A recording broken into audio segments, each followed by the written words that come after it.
Yeah, I mean, personally, I think we go through every single step. So once the data coming into the building, HSCN, I mean, N3 lines have always had a problem with saturation. I think that's being addressed as part of the HSCN network. Certainly, every practice would see at least a 10-time increase in terms of bandwidth, and some are seeing up to 25 to 30% in terms of the speed. You come into the building and the cabling, the structured cabling. I know each of the CCGs run a report a year or two ago around the actual physical cabling of the building and to see how adequate it was. A majority of that was absolutely fine. And then you look at the switches, and then you come in to where all of the PCs come together. As part of phase 3, as I was talking about earlier, that is part of this refresh that we're working with AGEM in to replace those, to make sure that they're brand new as best as they can, and in terms of warranty. And then we get down to the PCs. We've been doing a refresh program now for about the last 4 to 5 years, and a part of our refresh program is a 5-year cycle on all machines. This year's slightly different because of obviously Windows 10. So part of also what we've had to do is to make sure that every single computer is Windows 10 compliant. And so that it negates any of the issues that you might have around the slowness. So anything that is old and can't handle that will be replaced as part of that refresh. The only thing I was going to add, and one thing that we need to make sure that we're feeding in and up to NHS England and to the GPIT Futures team, is that sometimes the speed of clinical systems is restricted by the clinical system suppliers themselves, so they only let so much memory in and out. And actually, if we're increasing all of your HSCN lines to be a minimum of, so currently most practices, I can talk for North East Essex, had 2 meg lines. Every practice is going to have at least a 20 meg line, if not 100 meg line. So we can put as much speed into the ground as we like, but if the clinical system suppliers are only allowing so much read and write access, we need to make sure we're challenging that as we're pushing for more to be done within a clinical system. So for non-techie people, the answer to that is yes, the IT team absolutely no. You're aware that the problems are there and we're working on it alongside and thinking about what that means as if we introduce other things, how we make sure we introduce things that actually work and don't just slow everything else down. Is that a fair summary? I don't know who asked, well, lots of people voted, I liked that question, but did anyone who asked that question, does that not answer that for you? Did you want to say something, Jasbinder? I was just going to give a quick update on GPIT Futures. So GPIT Futures is, of course, replacing your GP SOC. As part of being part of that framework, thinking about not just the infrastructure, which I didn't know about, which we can raise with the team. I'm sure they are aware of it, but we will raise it. The other thing that all of the system suppliers have had to do to get onto the framework is to have open APIs. Now, open APIs just means that their system has to interface with any other system being used, because we know that was one of the challenges of introducing online consultations or introducing any other systems, was that some of the clinical systems currently in general practice did not allow their systems to speak to anything else. So the GPIT Futures for all the principal suppliers for GPIT have to have open APIs. Thank you. So I think we've probably got time for a couple more questions.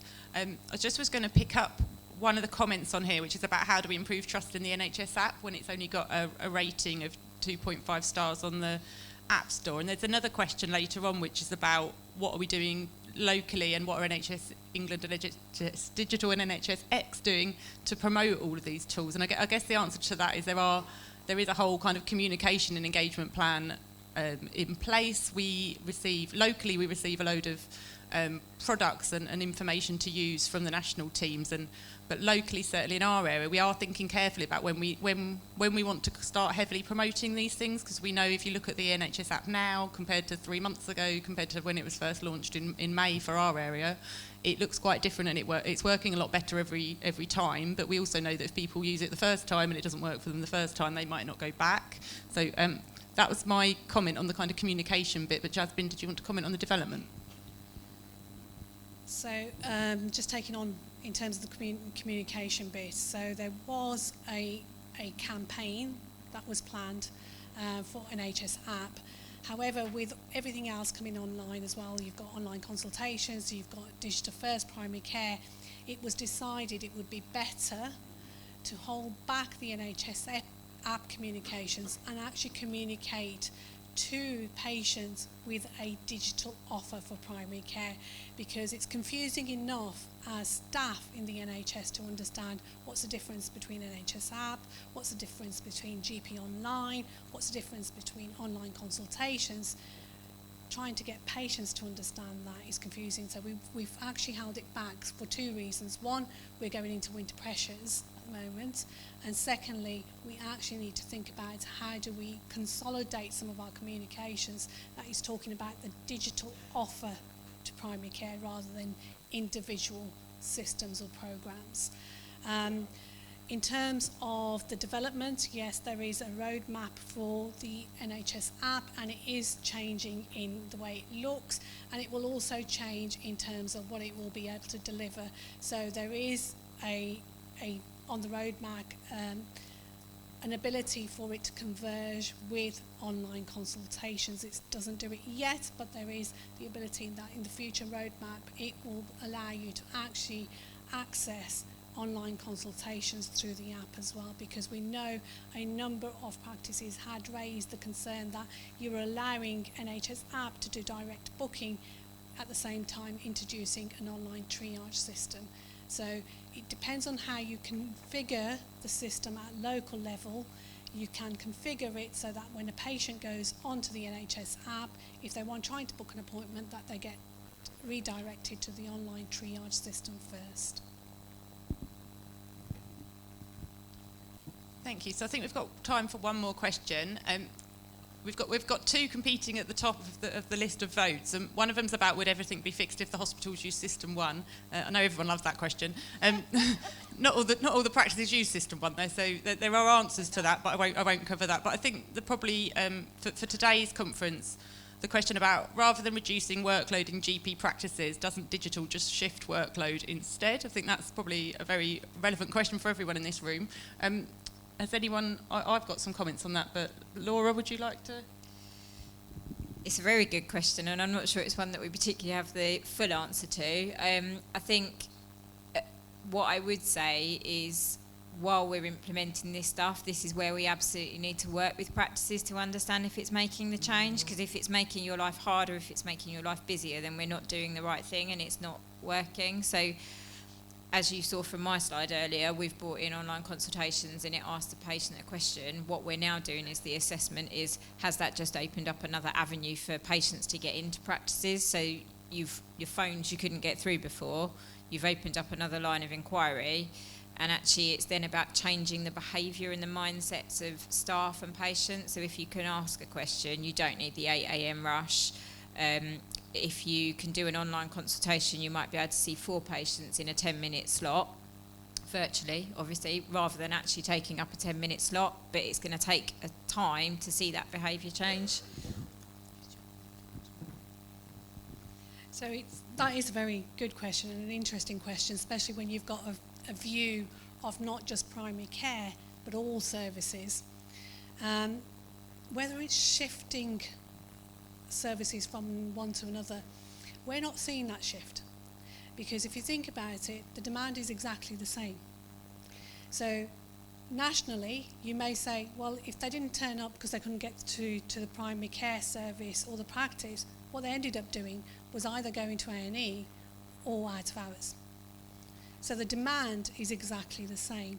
Now what we focused on in presentation, both myself and earlier on, was about shifting some of that demand back to the patient, and patients are ready for it. They are saying we are ready for it. So yes, there will be some shifts, but the demand is staying exactly the same. There isn't an increase in demand. It's just the same fear that we had when we started doing ERS with acute providers. The fear of, well, if I open my appointments, does that mean they're going to get booked up? It's the same fear. It is the same demand.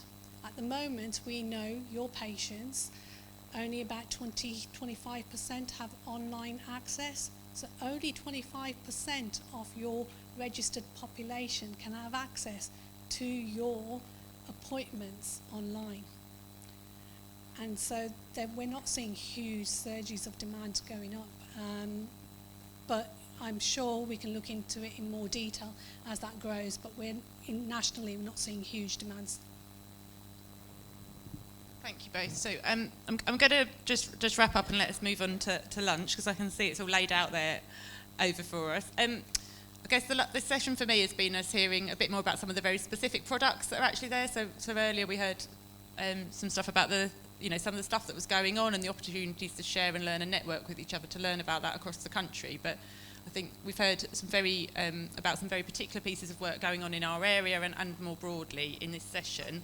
And also there's some support available that we can make available to you through the CCGs, but there's also, it sounds like some extra money available, and I know we've received the details of how to get our hands on that help and support this week, and we're all working hard to look at trying to get some of that into this area.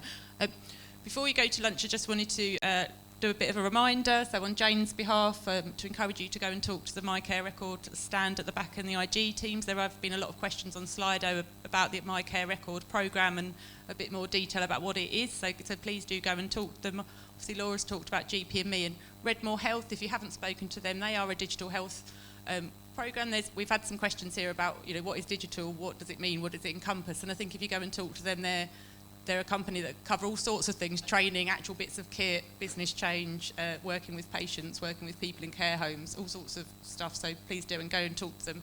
Enjoy your lunch. I think we're back at 1 o'clock.